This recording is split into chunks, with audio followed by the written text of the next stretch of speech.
Aí galera, atoleiro.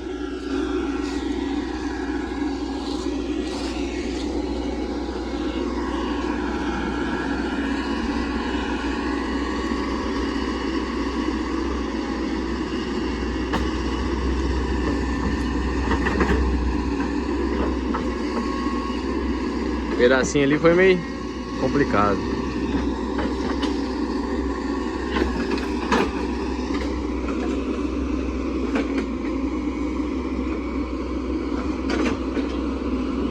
A gente tinha feito essa vala aqui, ó. Oi! Oi! É. A gente tinha feito essa vala ali, ó.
Vamos sair?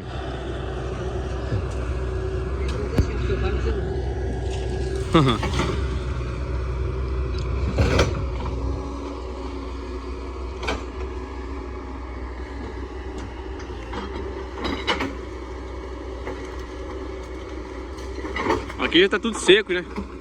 Tá tudo seco aqui já. Deu uma água presa aí, né?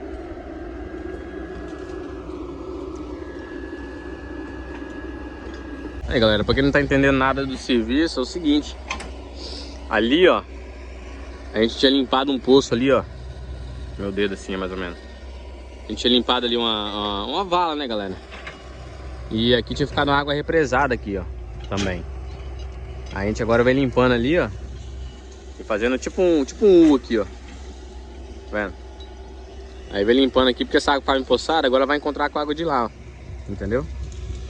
E daqui pra frente agora nós vamos limpar pra poder abrir espaço aqui, né? Porque tá macegado demais, né? O cara só quer que dar uma quebrada mesmo, não quer que